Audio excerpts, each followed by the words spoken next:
Hello दोस्तों, कैसे हो? आई होप आप अच्छे होंगे और मैं भी अच्छा हूं। दोस्तों, आज मैं आपको बताने वाला हूं कि आईसीएफ कोच क्या होते हैं और एलएचबी कोच क्या होते हैं और इन दोनों के बीच में क्या डिफरेंस होता है। तो आइए डिटेल में देखते हैं। तो ICF coach integral coach factory जो कि चेन्नई के अंदर है।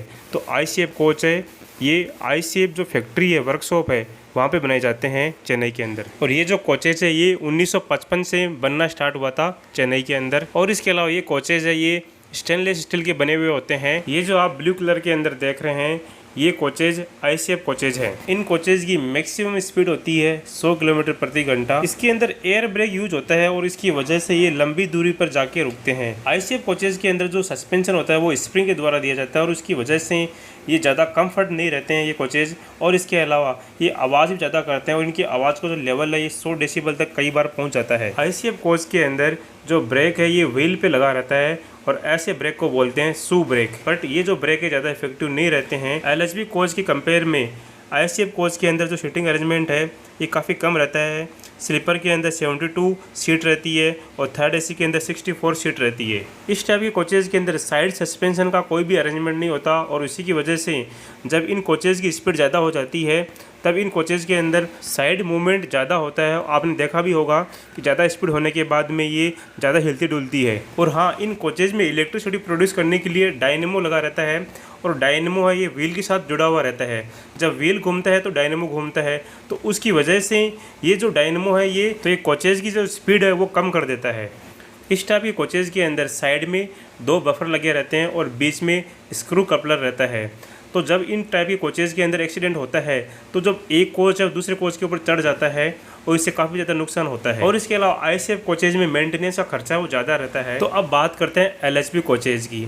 जो आप रेड कलर के अंदर कोचेज़ देख रहे हैं ये एलएचबी कोचेज़ है और एलएचबी की फुल फॉर्म होती है लिंक हॉफमैन बूश कोच।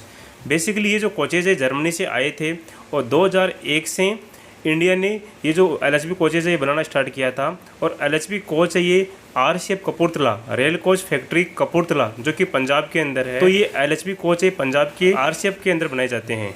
एलएचबी कोचेज है ये माइल्ड स्टील के बने होते हैं। तो ये आईसीएफ कोचेज के कंपेयर में हल्के होते हैं। ये जो एलएचबी कोच है ये आईसीएफ कोच के कंपेयर में लंबे होते हैं। यहाँ पे सीटिंग कैपेसिटी होती है वो आईसीएफ कोच के कंपेयर में ज़्यादा होती है। यहाँ पे स्लीपर के अंदर सीट रहती है 80 और थर्ड एसी में रहती है 72 सीट। इस टाइप की कोचेज के अंदर इलेक्ट्रिसिटी प्रोड्यूस करने के लिए डायनेमो की जरूरत नहीं होती। यहाँ पर एक सेपरेट जनरेटर लगाया जाता है और वहाँ से इलेक्ट्रिसिटी यूज करी जाती है। तो इस टाइप की कोचेज हल्के होने की वजह से और डायनेमो नहीं होने की वजह से इनकी मैक्सिमम स्पीड है वो 160 किलोमीटर प्रति घंटा होती है। एलएचबी कोच के अंदर हाइड्रोलिक सस्पेंशन रहता है और इसी की वजह से इस टाइप के कोचेज के अंदर ज़्यादा कंफर्ट रहता है। तो यहाँ पर ये देख लीजिए एलएचबी कोच की बोगी है और बोगी जैसे कि मैंने आपको बताया था कि बोगी व्हील और एक्सल का ऐसा अरेंजमेंट जहाँ पर कोच का जो फ्रेम उसको सपोर्ट देता है। तो यहाँ पर आप देख सकते हैं कि एलएचबी कोच की जो बोगी है इसके अंदर यहाँ पे देख लीजिए हाइड्रोलिक सस्पेंशन है और इसके अलावा यहाँ पे साइड सस्पेंशन रहता है और इसी की वजह से ये जो कोचेज है मैक्सिमम स्पीड पर भी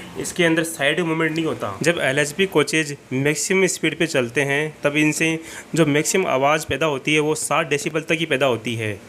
बट जैसे कि मैंने बताया था कि आईसीएफ कोचेज़ के अंदर 100 डेसिबल तक आवाज़ पैदा हो जाती है जब वो मैक्सिमम स्पीड पे चलते हैं। इस टाइप की कोचेज़ के अंदर आप देख सकते हैं कि यहाँ पे डिस्क लगी हुई है। तो यहाँ पर डिस्क ब्रेक रहते हैं और ये डिस्क के पास में ब्रेक पैड लगे रहते हैं। तो जो डिस्क ब्रेक होते हैं ये नॉर्मल ब्रेक के कंपेयर में ज़्यादा इफेक्टिव होते हैं और इसी की वजह से जो एलएचबी कोचेज़ के अंदर ब्रेक लगाने पर ये कम दूरी पर जाके रुक जाते हैं। इसके अंदर 2 एलएचबी कोच है एक दूसरे से सीबीसी सेंटर बफर कपलर के थ्रू जुड़े हुए होते हैं और इसी की वजह से जब एलएचबी कोच है ये एक्सीडेंट होते हैं तो इसमें ज़्यादा नुकसान नहीं होता है और ये एक कोच है दूसरे कोच के ऊपर नहीं चढ़ पाता है। स्टार्टिंग में ये जो एलएचबी कोचेज है हाई स्पीड से चलने वाली ट्रेनें जैसे कि गतिमान, शताब्दी, राजधानी ट्रेनों में ये कोचेज लगाए गए थे। लेकिन अब इंडियन रेलवे ने डिसीजन ले लिया है कि सभी के सभी ट्रेनों के अंदर एलएचबी कोच लगाए जाएंगे क्योंकि ये सेफ्टी के पॉइंट ऑफ व्यू से ज़्यादा अच्छे रहते हैं, मेंटेनेंस इनका कम रहता है और ये हाई स्पीड के लिए सूटेबल है। तो दोस्तों, अगर आपको ये वीडियो अच्छा लगा हो तो इस वीडियो को लाइक करना, शेयर करना और हमारे चैनल को सब्सक्राइब जरूर करना दोस्तों।